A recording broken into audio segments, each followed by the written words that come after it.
Buenas tardes a todos los asistentes.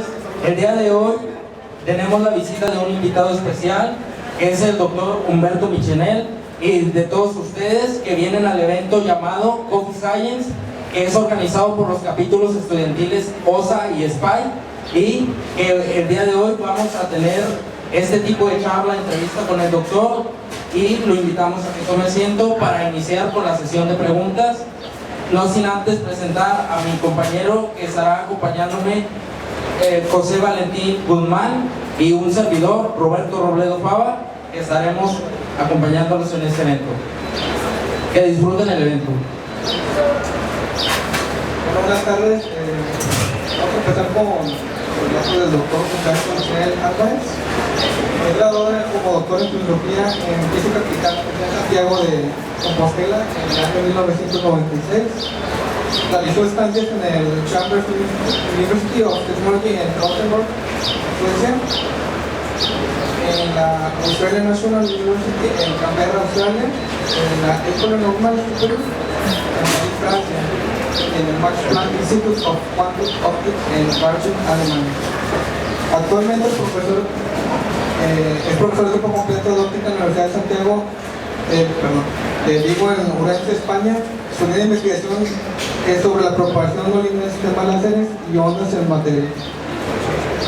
Actualmente es vicepresidente de la International Commission for Optics, el ICOM. Además, el profesor Michenel es el director del curso Material de Ciencias Photonics and Laser Technologies, dado por las tres universidades galicias en España. Gracias. Para iniciar el evento, nada como comenzar con un suave café, un café americano, en el cual las preguntas comprendidas son: la primera pregunta para el doctor Humberto es: actualmente, ¿cuál es su área de estudio o de trabajo? Bueno, primero muchas gracias por darme la oportunidad de compartir un momento con los estudiantes de física, sobre todo con el examen de física de la Universidad de León. Y yo, si no os importa, pues es que como no pensaba que fuese el calor, voy a quitar la chaqueta. Si no os importa.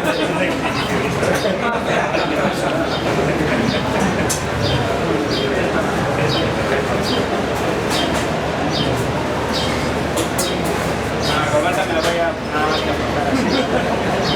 Y también te la puedes apuntar. Démosle por manera.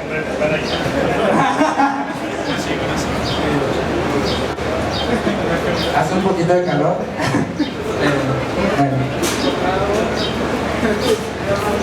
Bueno, pues lo que yo hago se suele denominar dentro de lo que es física como fotónica, que es un nombre más moderno. Tradicionalmente se le llamaba óptica, pero fotónica es un nombre más sexy y que define también otro tipo de aspectos que quizás la óptica tradicional no trata.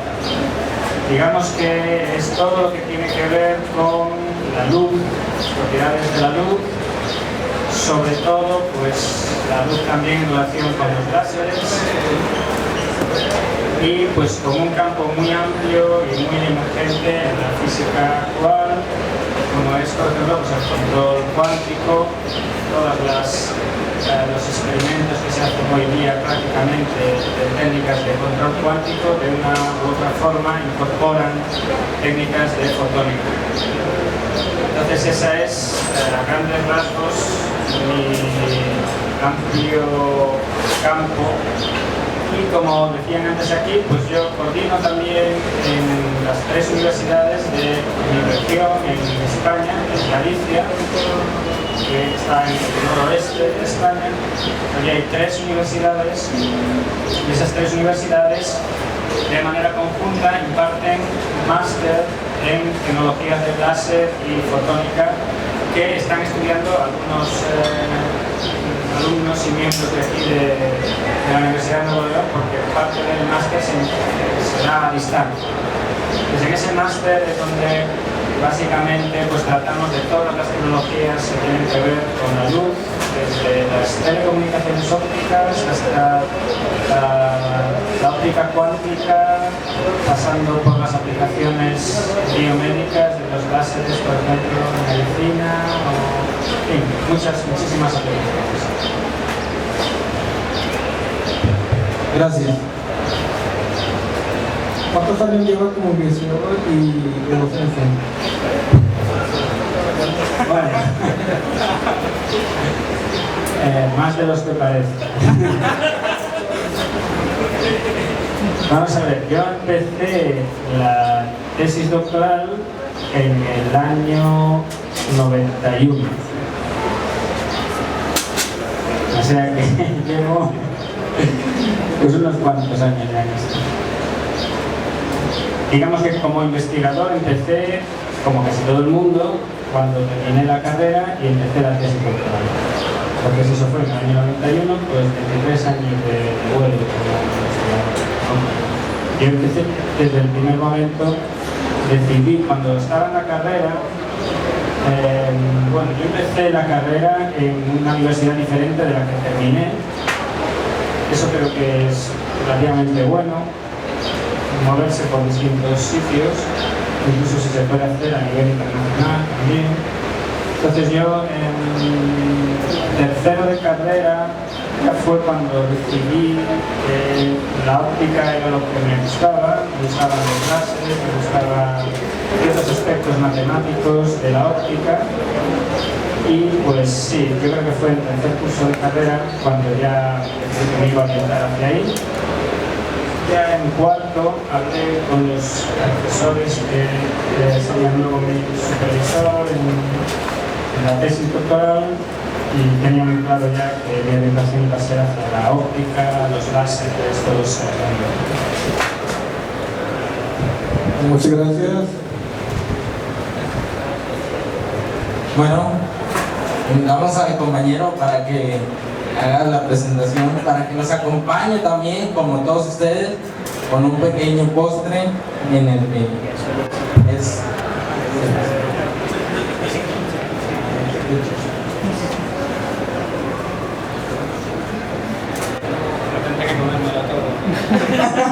No, porque yo no podría contestar.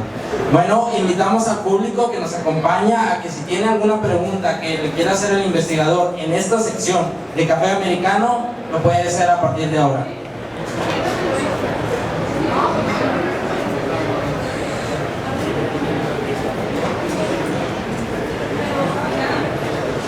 Anímense. Si no, puedo preguntar yo. A ver, aquí, ¿cuántos de los que hay aquí son físicos? Que levanten la mano, los que sean físicos, o bueno, estén preparándose para ser físicos. ¿Hay matemáticos? ¿Hay algún matemático? ¿Ingenieros? ¿Hay gente de ingeniería? Vale, o sea que casi todos de la hermandad de los físicos. Bueno, los físicos y los matemáticos tienen bastante que ver. Yo, de hecho, hice parte de la carrera de matemáticas mientras hacía física. Siempre me atrajeron mucho las matemáticas. Tenía una buena beca para estudiar matemáticas, si quería. Y reconozco que de mi parte de investigación en física siempre me han llamado mucho la atención los elementos matemáticos. He trabajado durante muchos años en ecuaciones no lineales, en derivadas parciales, como base de lo que luego fueron otras investigaciones dentro del ámbito de óptica. Reconozco que los aspectos matemáticos siempre me han parecido muy interesantes. Durante esta misma sección le preguntamos al doctor qué es lo que más disfruta de su trabajo. Bueno, debería decir disfrutaba, porque ahora prácticamente lo que tengo que hacer son tareas burocráticas como hacer informes y demás, pero cuando era científico hace unos cuantos años, pues me gustaban muchas cosas. Me atraía, por supuesto, el tema concreto de investigación. La física es posiblemente la mayor aventura del pensamiento humano y ser capaz de aportar nuevos conceptos en física era algo que me parecía muy estimulante y me sigue pareciendo. Esa también sensación de formar parte de una comunidad de pensamiento que te pone en hermandad hermandad con algunos de los mayores genios que ha habido en la historia. Esa es una sensación muy reconfortante. En general, yo creo que la gente de física se ve como una especie de hermandad. Yo cuando voy por ahí a cualquier centro de investigación, puede ser en Alemania o puede ser en Senegal, siempre que estoy entre físicos me encuentro como si estuviera en mi casa. Porque creo que es gente que comparte de alguna forma una visión del mundo y del universo casi que nos hace pensar igual. En concreto, lo que más me haya gustado de mi trabajo, pues no sé, yo podría decir que cuando empecé a pensar en dedicarme a la física como investigador, pues me atraía mucho la posibilidad, por ejemplo, de viajar por ahí, de ir a distintos sitios del mundo para conocer a otros científicos, ver cómo pensaban. Me atraía mucho también la posibilidad de estar, por ejemplo, en la universidad, en un entorno de mentalidad joven, de ideas nuevas, frescas, siempre. Yo creo que eso fue posiblemente una de las motivaciones importantes. Y después que me gustaba esencialmente ciertos aspectos que tienen que ver con lo que luego fue mi trayectoria investigadora. Especialmente me atraían mucho ciertos conceptos de la física, como las ecuaciones no lineales, los fenómenos sorprendentes que hay asociados a ciertas áreas de la física, sobre todo aquellos elementos no triviales, o que eran un poco contraintuitivos. Yo he estudiado durante muchos años, por ejemplo, los solitones, que son unas ondas muy peculiares que inicialmente pues, una gran investigación en óptica y después pues algunos los exportamos a otras áreas de la física como son las de materia. Siempre me ha llamado la atención ese tipo de elementos sorprendentes que tiene la física. Agradecemos nuevamente y ahora mi compañero va a realizar la última pregunta de esta sección.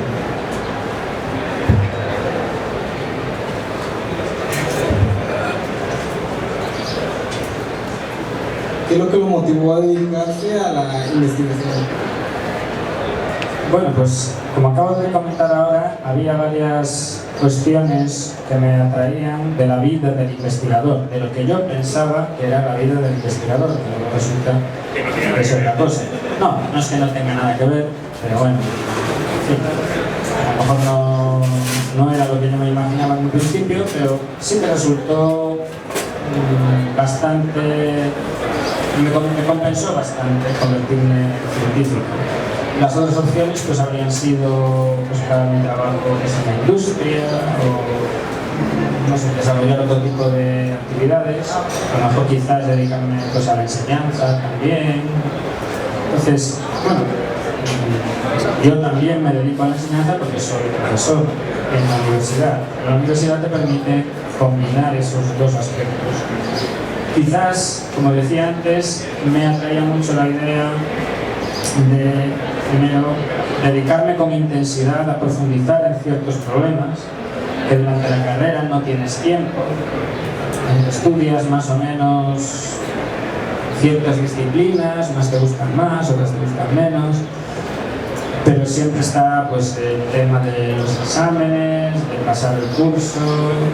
Hay un cierto estrés que no te permite quizás profundizar en algunos aspectos que te han llamado mucho la atención.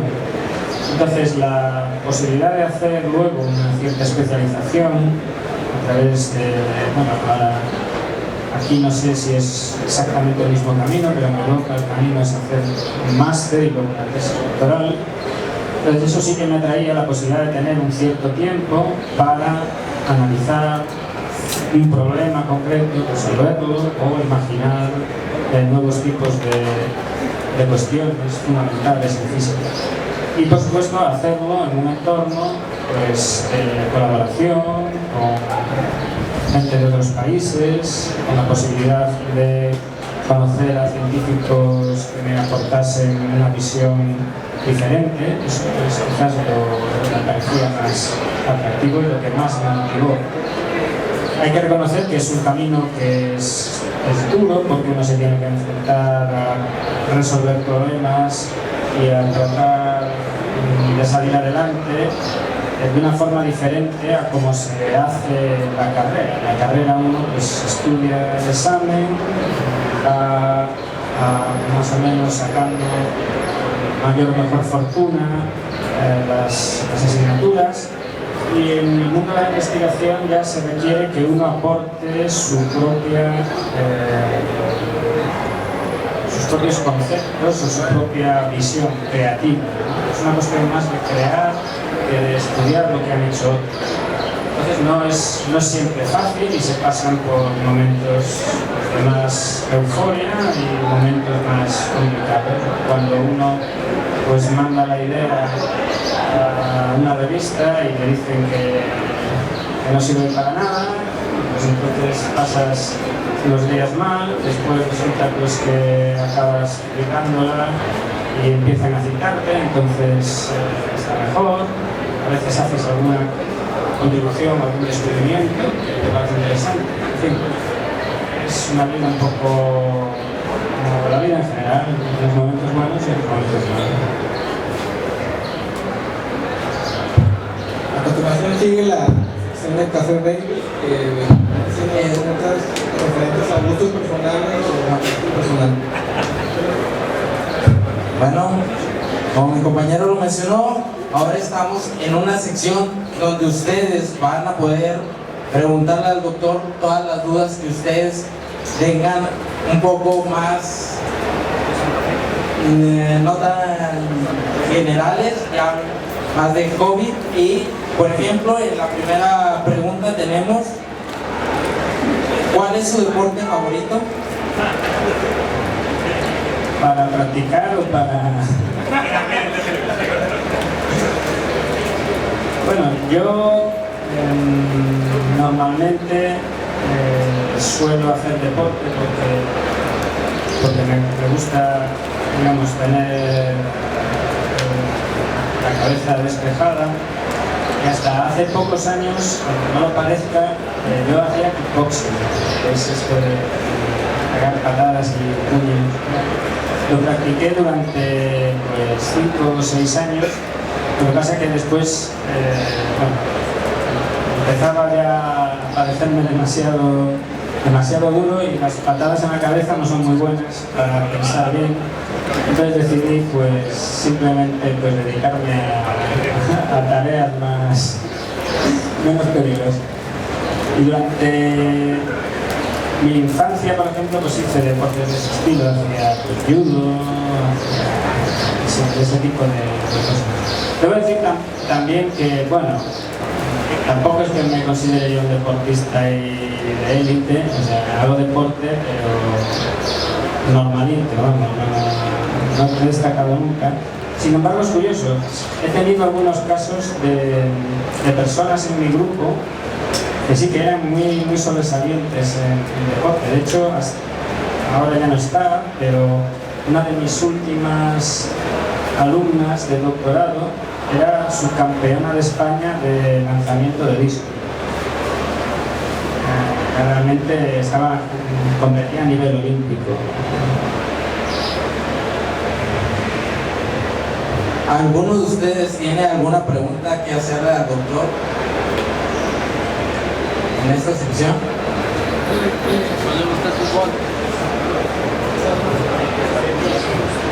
Bueno, en general el fútbol es imposible no seguirlo en España. O sea que no soy de los que está el domingo por la tarde con la radio pegada, pero obviamente pues sí, sé quién va el primero de la liga y sé más o menos los resultados que hay. No me preguntéis si soy del Madrid o del Barcelona, porque no soy de ninguno de los dos. Yo sería más bien del Deportivo, que es el equipo así de mi región, pero como este año está en segunda, pues prefiero no decirlo.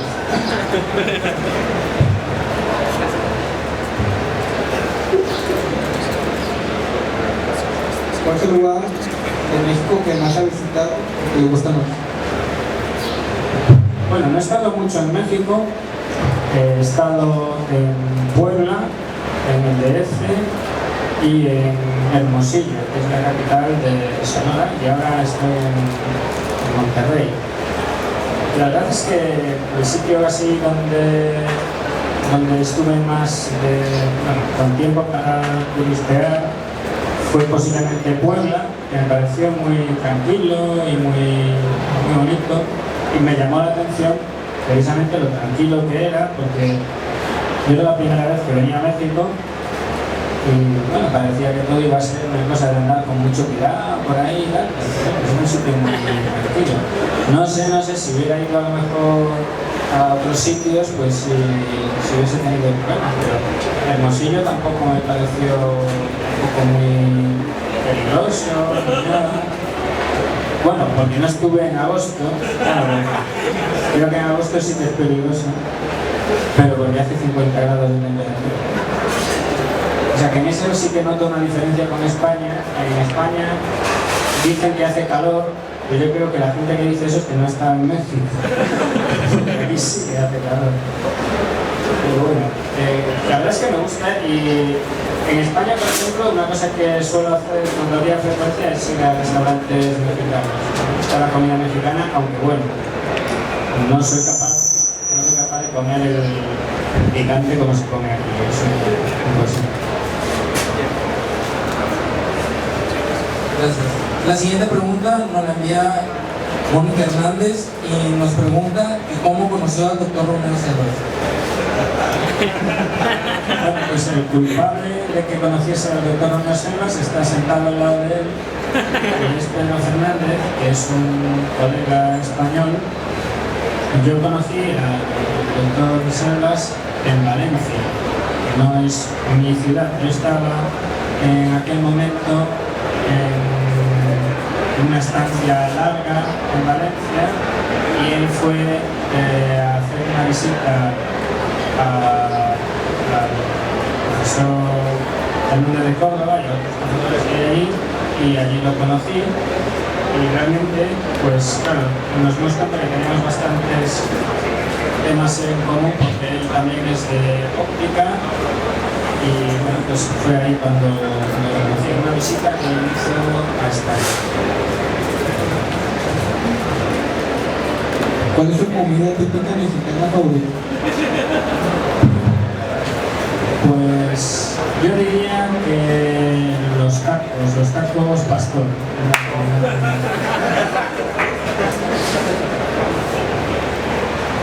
No sé si alguno de ustedes tenga otra pregunta que hacerle al doctor antes de continuar con las preguntas que traemos.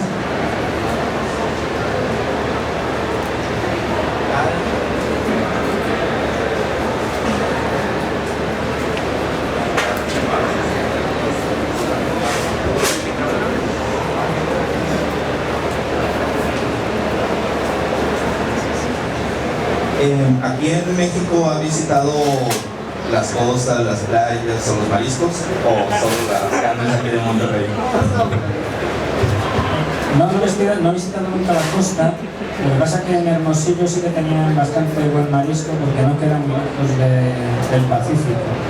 Y recuerdo que me llevaron allí un sitio cerca de donde estaba hospedado, y finalmente probé el marisco de allí. Debo decir que yo vengo de un sitio de España que se llama Galicia, que tenemos un marisco muy bueno, y entonces pues claro, estoy acostumbrado a un marisco de mucha calidad, especialmente de esa zona de España que es en la costa noroeste. Pero sin embargo me gustó mucho el que tomé allí en Hermosillo.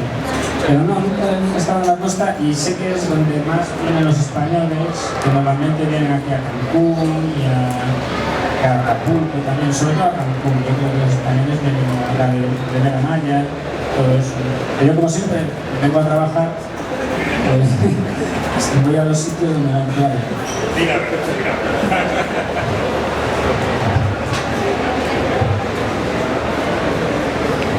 ¿Alguna otra pregunta?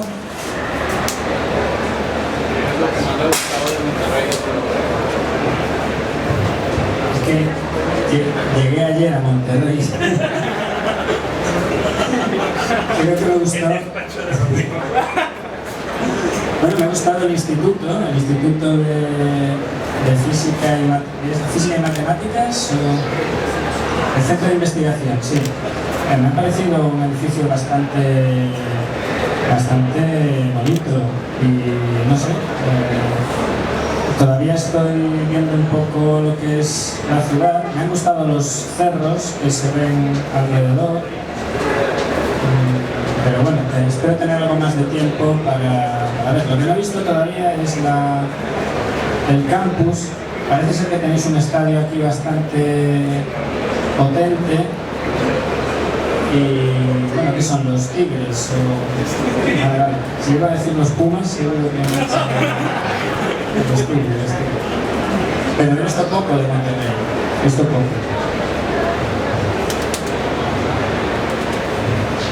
La siguiente pregunta es, ¿cuál es su lugar favorito en España? Bueno, en España hay muchos lugares interesantes. Yo creo que es uno de los países donde mejor se vive. Yo salgo mucho de España y cuando vuelvo siempre me gusta regresar. Claro, yo como soy de allí, pues me gusta aquello, igual que a vosotros os gusta esto de aquí. Yo lo que diría de España es que tiene muchos sitios muy diferentes. En mi región, que está en el noroeste, que tiene un clima atlántico, allí nunca hace tanto calor como ahora mismo, por ejemplo. Tampoco hace un frío excesivo y bueno, tiene fama de tener pues, muy buena comida, unas costas preciosas. También Valencia, que es de donde es Pedro, pues, es una ciudad que está del otro lado de España, en el Mediterráneo. Es un poco como aquí tenéis la costa del Atlántico y la del Pacífico. En España tenemos el Mediterráneo y el Atlántico. Entonces cada zona tiene su atractivo. Una cuestión que sí que me llama la atención, por ejemplo, cuando estamos aquí en América, es que la gente se sorprende pues, de las ciudades que tenemos allí, lo antiguas que son. Por ejemplo, la ciudad donde yo vivo, que se llama Orense, pues se fundó hace 2000 años. Eso sorprende mucho cuando vienes a América, porque claro, aquí es todo más nuevo, ¿no? O que la universidad de allí pues tenga 500 años de antigüedad, o todo este tipo de cuestiones. La cantidad de arte que hay en España también.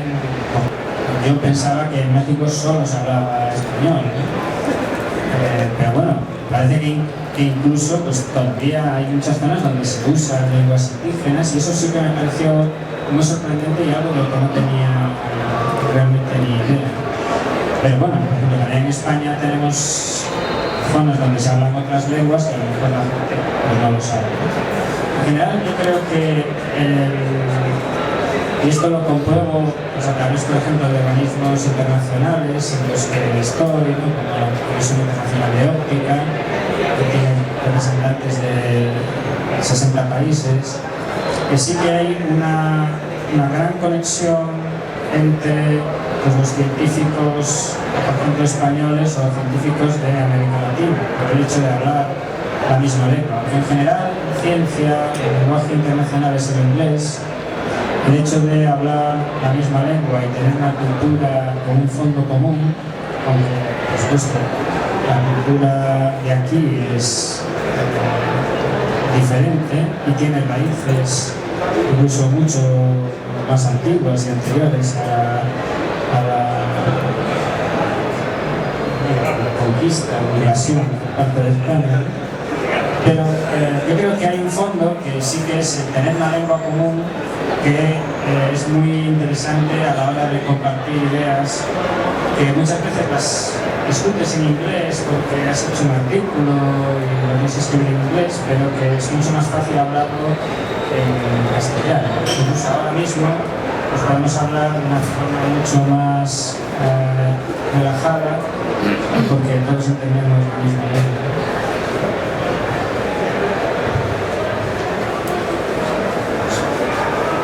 Libres, ¿cuál es su actividad favorita? Bueno, si tuviera tiempo libre. sería lo primero que debería hacer.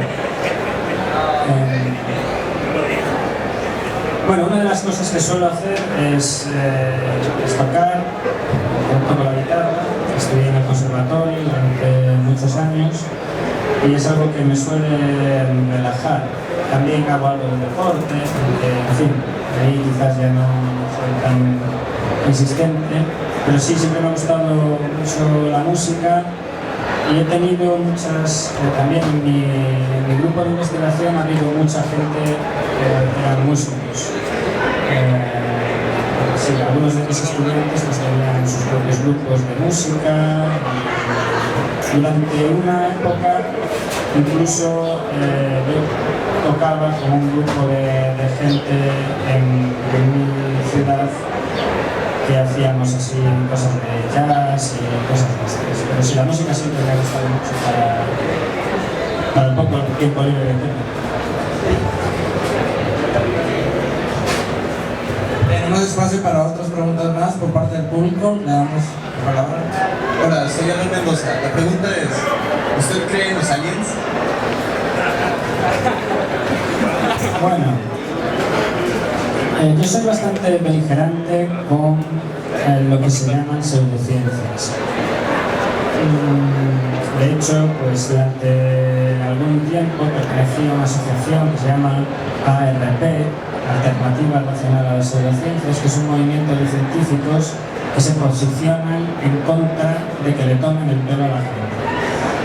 Lo digo porque este es un tema recurrente, ¿no? En concreto los ovnis o todo eso se considera ya como algo, en fin, no demasiado peligroso, en el sentido de que bueno, son cosas que poca gente se cree, pero sí que hay cada vez un posicionamiento de más científicos en temas como, por ejemplo, pues la economía, con todo esto de la crisis económica, la realización de modelos realmente científicos para estudiar ciertos asuntos o ciertos aspectos.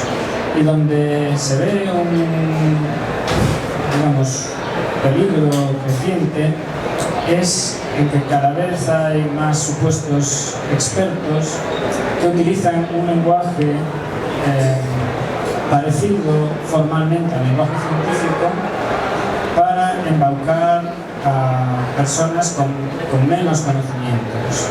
Por ejemplo, en campos como este de la crisis económica o incluso en ciertas partes de la biomedicina, todos conocemos estos medicamentos milagrosos que se venden por ahí, que se adornan con un lenguaje parece que científico, pero que en realidad esconden detrás mentiras. Entonces, sobre este tipo de cuestiones yo siempre he tenido una postura bastante de que creo que, sobre todo, especialmente la gente de física, que está más, digamos, mentalmente preparada o entrenada para no creerse lo que le dicen de primeras, pues debe adoptar una postura firme, en el sentido de negarse a creer algo que no le hayan probado. Yo creo que eso es una de las grandes cuestiones que me ha aportado el ser físico. El que en mi forma de pensar no acepto a la autoridad porque sí, no acepto lo que me digan sin más, sino que yo intento comprobar por mí mismo que algo es correcto o que algo es cierto, basándome en unos principios que considero aceptados mayoritariamente. Y yo creo que eso es algo muy importante en la formación de ciudadanos independientes y cultos. El no dejarse engañar. Y yo creo que disciplinas como la física son como un gran entrenamiento para precisamente eso, para que luego no te puedan tomar el pelo, al menos fácilmente. Al final nos lo acaban tomando a todos un poco, eso es así. Pero bueno, al menos te resistes un poquito más. Entonces, desde luego no creo ni en los aliens, ni en los ovnis, ni en nada parecido, pues porque no me han demostrado nunca que existan, y siempre que ha habido algún tipo de, digamos, noticia que tiene que ver con algo de eso siempre se ha demostrado que es falso, y por lo tanto, pues siempre que alguien saca algún tema de eso, siempre pienso en quién estará ganando algo de dinero con esto, porque seguro que hay alguien que quiere vender un crecepelo o alguna historia barata de estas. Porque no, la verdad es que no solo no creo, sino que he apoyado a la gente que intenta pararle los pies a todo esto. Buenas tardes. Me llamo Martín Castañeda y quisiera saber qué opinas sobre la religión.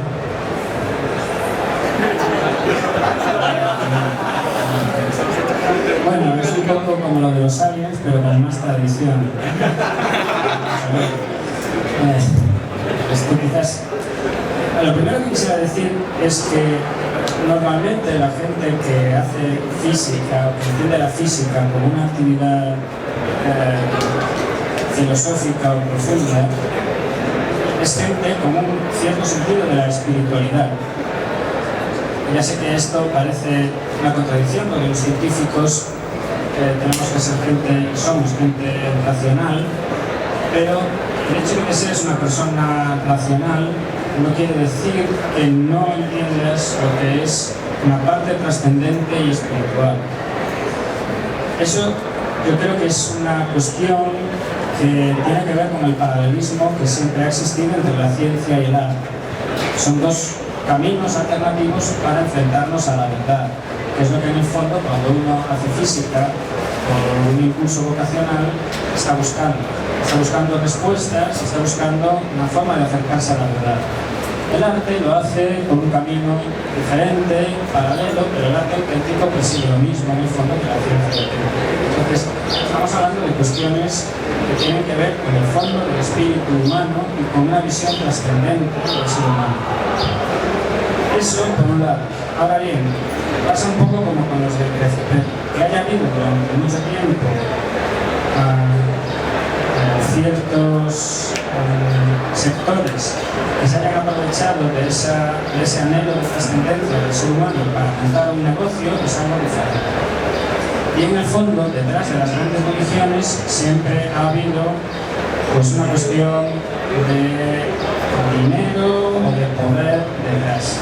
Por eso yo no creo en las grandes religiones como organizaciones que, digamos, a mí me aporten algo válido. Pero eso no quita que no crea profundamente en la trascendencia y en la espiritualidad del ser humano. Pero que es un misterio mucho más profundo que todo ese negocio que se ha montado. No me refiero exclusivamente a la Iglesia Católica, lo mismo valdría pues, para la Anglicana o para el hinduismo. En general, las religiones siempre en su historia han demostrado que lo que quieren es pues, dominar ciertos sectores del poder y por lo tanto no merecen demasiado respeto como opinión. Es decir, precisamente porque soy físico, estoy acostumbrado a cuestionar todas las opiniones y todos los argumentos de autoridad. Entonces a mí que me tenga que creer algo porque alguien me dice que eso es así, automáticamente me genera un reflejo de pensar que a lo mejor yo puedo verlo de otra manera. Yo creo que eso es lo grande que aporta una disciplina como la física, la capacidad de pensar por uno mismo y de solo creer en ciertas cosas que uno mismo se ha demostrado así que son ciertas. No dejarte imponer la visión de otros, que la experiencia me ha indicado siempre al final esconde algún interés de que alguien va a ganar dinero o poder o más. Así que igual que los aliens, pues tampoco creo en las religiones organizadas.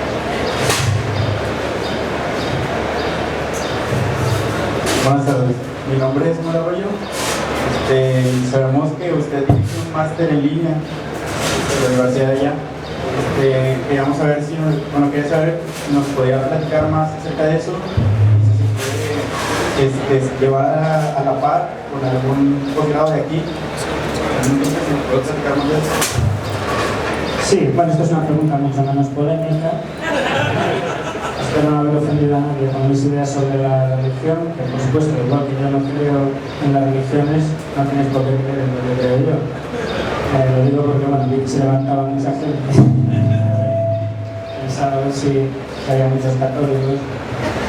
El máster que dirigimos en Galicia lleva ya más de 7 años funcionando y es un máster del nuevo sistema europeo de educación. En Europa hace unos 7 años, un poco más, se decidió que iba a haber un sistema de educación universitaria común de toda Europa que se llama el Espacio Europeo de Educación Superior, o bueno, el sistema de Bolonia que llaman, porque se aprobó en la ciudad de Bolonia. Entonces ese sistema incluye que la formación superior después de la universidad obligatoriamente tiene que incluir un máster de 1 o 2 años y luego un doctorado si se quiere hacer el doctorado. Entonces, si uno quiere hacer el doctorado en Europa, tiene que hacer primero un máster reconocido en el espacio europeo. Nosotros este máster desde el principio lo diseñamos en 3 universidades. Entonces ya desde el principio se imparte en 3 ciudades diferentes. Y decidimos que las clases teóricas, al impartirse en 3 ciudades diferentes, se iban a dar online. De manera que en cada una de esas ciudades se puede seguir el máster. Pero ya en el primer curso vimos que había gente que se estaba apuntando y que era de otros sitios. Así que decidimos, como el sistema realmente el primer año dependíamos de tener aulas en los distintos lugares, pero ya después simplemente era necesario una conexión a internet y un laptop para seguir. Entonces empezaron a seguir gente desde Madrid, desde Alemania, desde distintos sitios. Y después nos planteamos la posibilidad de que se pudiera extender a Hispanoamérica, porque nosotros el máster allí lo damos en horario de tarde, entonces aquí es horario de mañana. Así que simplemente tú estás en tu casa o en la universidad, abres tu laptop y te puedes conectar a las clases que son online. Es que el profesor está explicando los conceptos de física del láser o de aplicaciones del láser en medicina o lo que sea. Y nosotros lo que hacemos es también mandamos el material, todo lo que son los apuntes por correo electrónico. Y después, claro, hay algunas asignaturas que son de laboratorio que el que quiera hacer esas asignaturas sí que tiene que ir al laboratorio. Pero están concentradas en un mes, que es enero, de manera que el que quiera hacer esas asignaturas de laboratorio es muy intensivo porque hay que estar todo el día, pero bueno, con un mes es suficiente. No es necesario, nosotros lo solemos recomendar porque, bueno, se aprende mucho en el laboratorio, pero se puede hacer así. Y el máster dura un curso académico, es decir, dos semestres. Hay una parte final, que es de prácticas en empresas, que nosotros, pues el que está interesado, seleccionamos alguna empresa donde pueden hacer prácticas una vez que se ha terminado. Y el máster realmente lo que proporciona es una visión general de lo que es el campo de la fotónica y de las aplicaciones de los láseres, desde el corte y la soldadura con láser en la industria, a las telecomunicaciones por fibra óptica, a los computadores cuánticos. No intentamos profundizar porque lo que nos interesa es que el alumno sepa un poco todo lo que hay. Luego, si se quiere especializar en un tema muy concreto, entonces lo que recomendamos es que haga una tesis doctoral en un cierto tema, que sea en relación con algunas cosas que haya visto en el máster o con otras cuestiones que haya podido interesarle, porque en el máster también vienen pues, profesores de otras universidades, por ejemplo. Pedro puede dar charlas en el máster también. Entonces, si uno a lo mejor a través del máster conoce a un profesor de otra universidad que le interesaría trabajar con él luego en su grupo de investigación, pues ya lo que puede hacer es contactar directamente y luego ya profundizar en eso a través de una tesis doctoral, que se puede también incluso hacer a distancia, teniendo por ejemplo un tutor aquí. El alumno puede estar aquí haciendo parte de los resultados y luego pues ir a algún sitio de las universidades en España donde puede colaborar con los grupos de allí. De hecho, en este momento yo tengo personalmente, yo superviso 2 alumnos de México.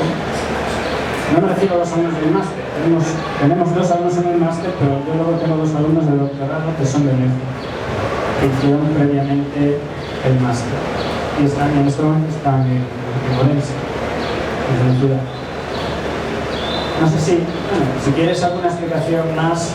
Nosotros tenemos un dominio que es del máster, que es laserphotonics.org,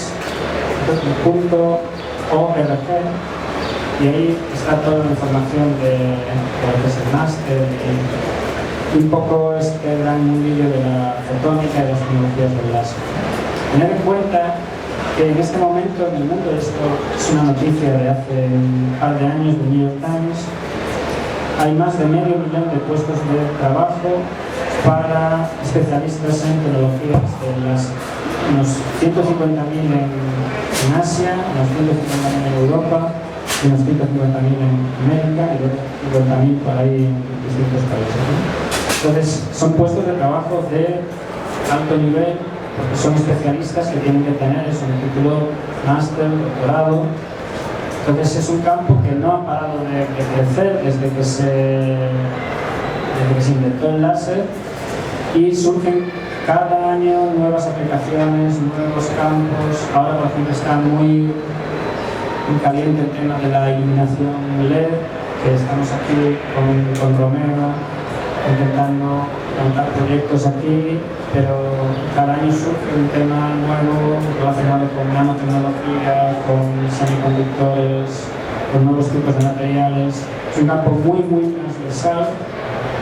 Y yo recomiendo a la gente que le gusta ese tipo de investigaciones, que por ejemplo pues quieren estar pues, en el laboratorio con los láseres alineando, eso, a la gente que le guste ese tipo de trabajo de laboratorio, se lo recomiendo porque es muy agradecido, porque los láseres se ven, tú ves la luz, ves los aparatos, son bonitos, o sea, una mesa óptica que tengo en mi laboratorio, que es a lo mejor tan grande como esta mesa, llena de espejos por todos lados, con controladores. Es algo que a quien le guste eso, la óptica es muy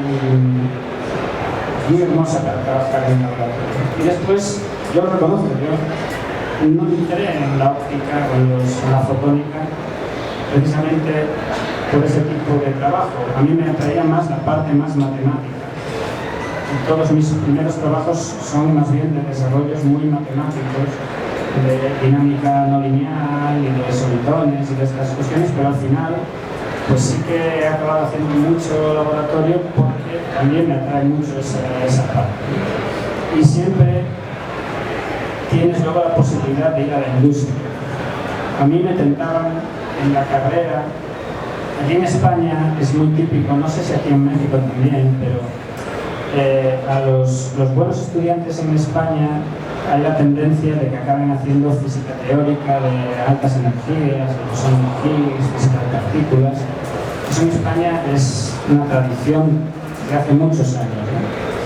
Pues a mí, claro, me tentaban eso para que me fuera a un departamento de este estilo. No es que no me gustase, me parecía interesante toda esta parte de las altas energías, pero primero que me parecía una cosa un poco alejada de la realidad, ¿no? Que lo es. No quiero decir con esto que no hagáis física teórica de altas energías, ¿no? Pero una de las cosas que pensé es, claro, yo cuando termine la tesis en esto del bosón de Higgs o de la gravedad cuántica, ¿Qué puedo hacer? Si por ejemplo no consigo pues, un puesto en la universidad, ¿dónde voy a ir yo con esto de la gravedad cuántica?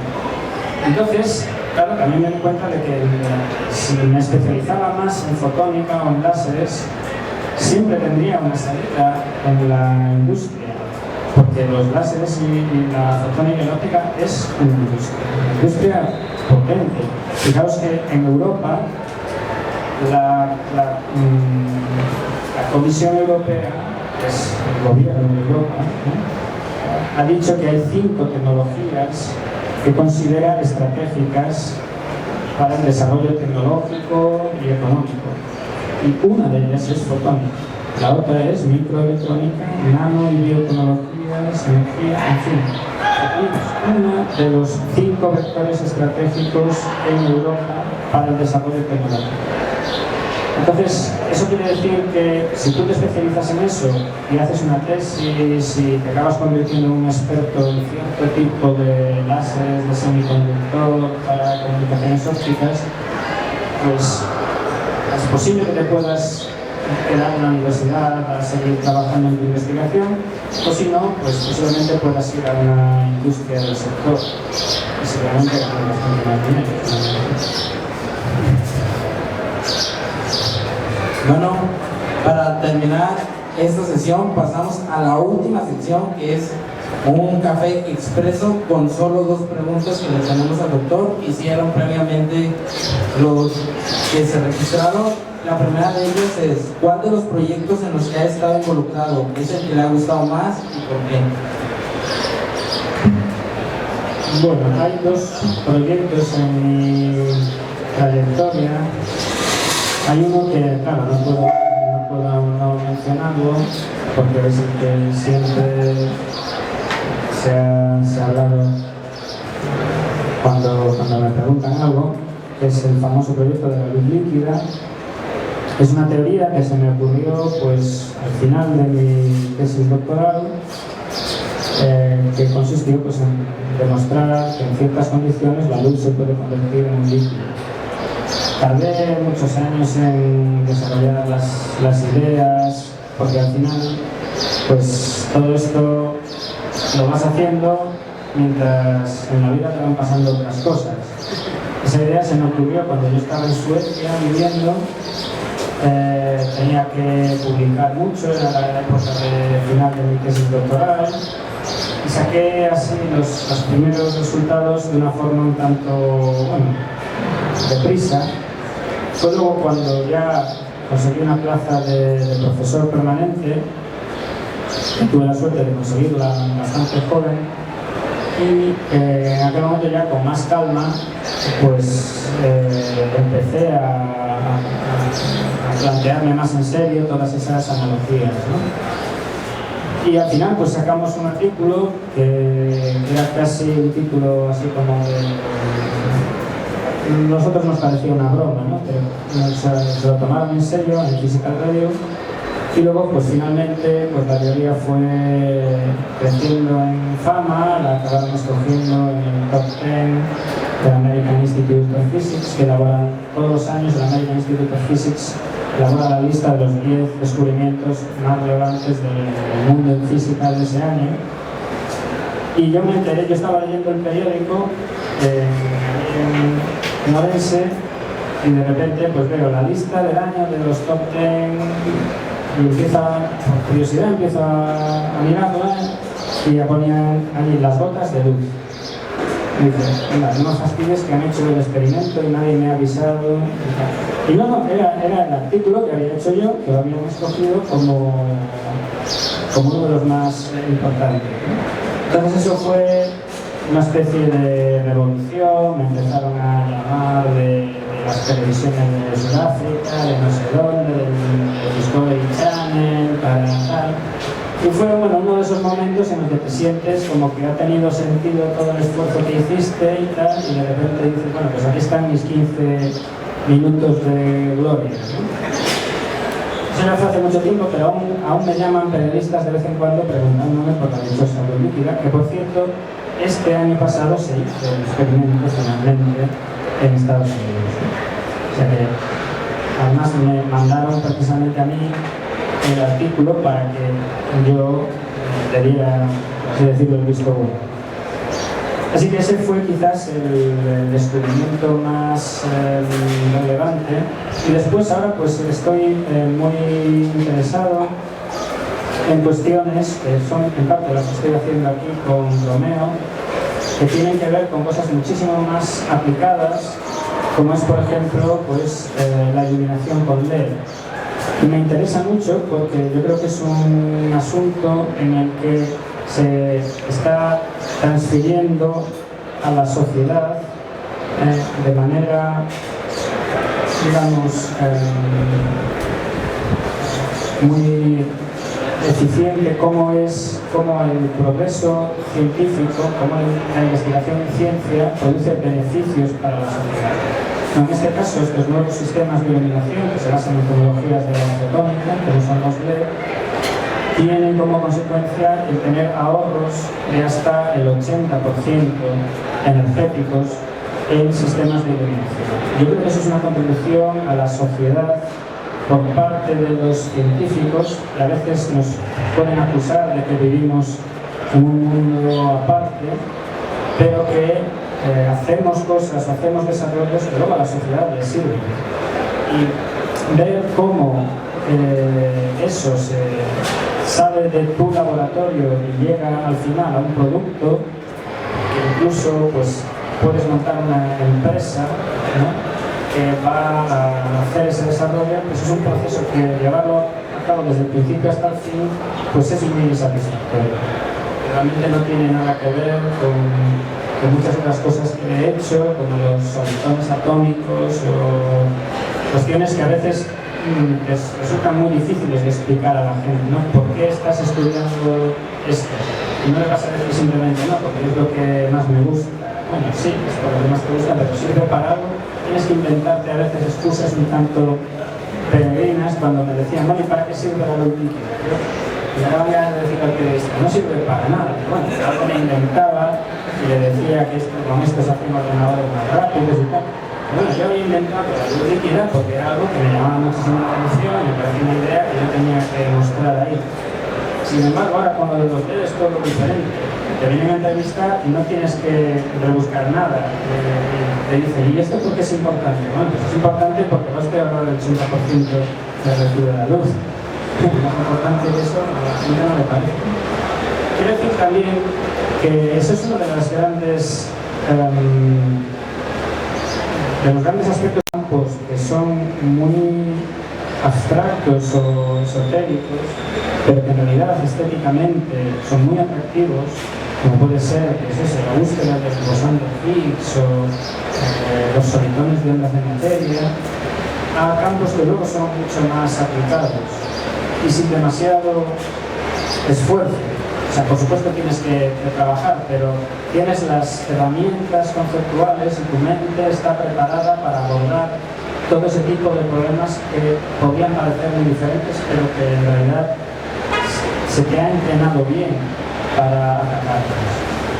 Creo que eso es uno de los aspectos que me parecen más positivos de mi formación como físico.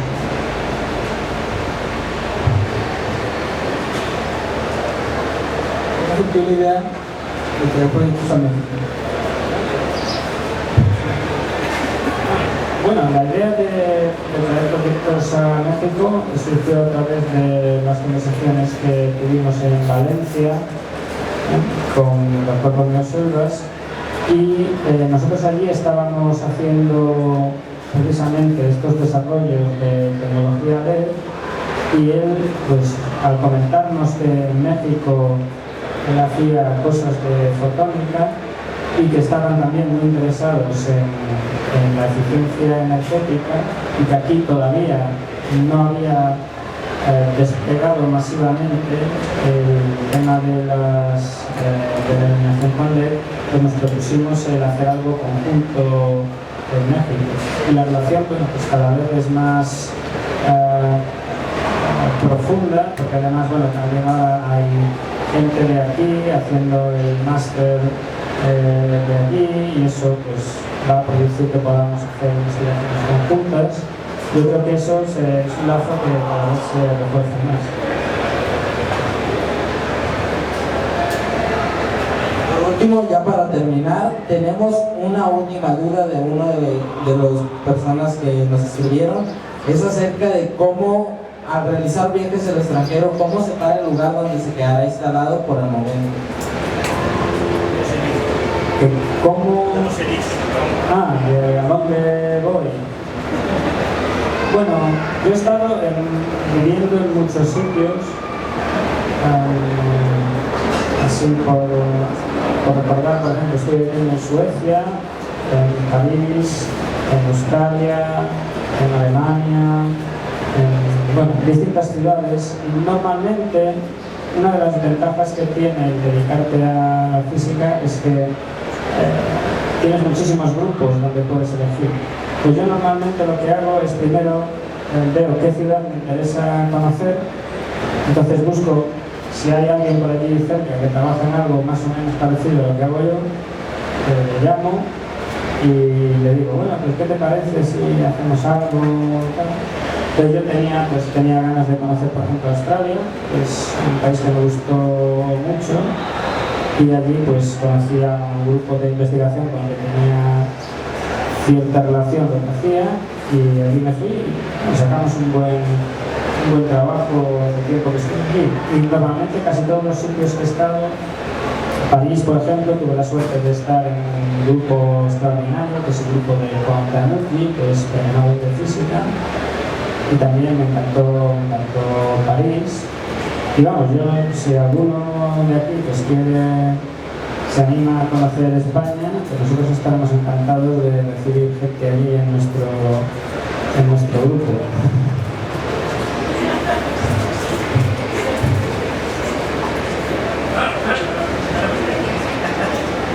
A continuación, se la entrega a la cuenta. Hagan los cafés.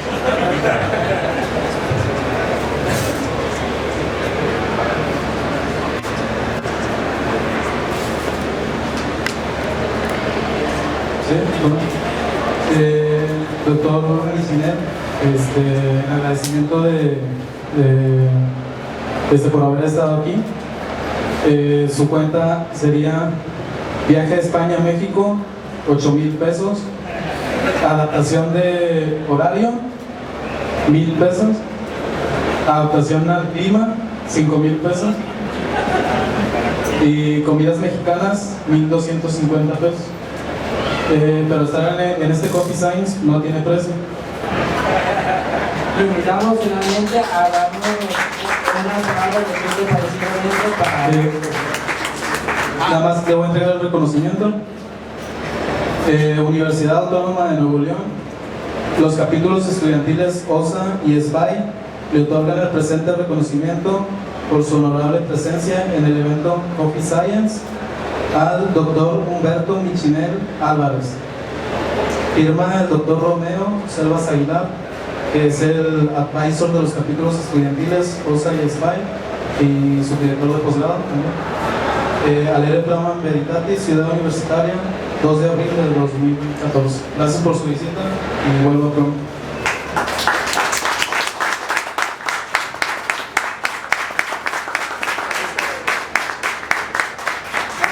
Muchas gracias a todos por asistir, y el que quiera, pues para encontrarme en internet es muy fácil, basta con que tecleéis y seguro que en algún sitio os aparece mi correo electrónico. Me podéis mandar, si tenéis alguna cuestión sobre el máster o sobre vuestra trayectoria como físicos, me mandáis un correo y pues intentaré contestar lo más rápido posible.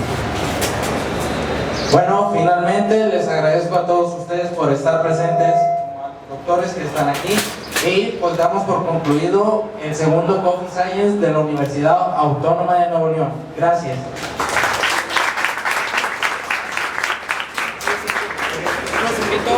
Los invito para mañana. Mañana se tiene el tercer Coffee Science con el doctor Pedro Fernández.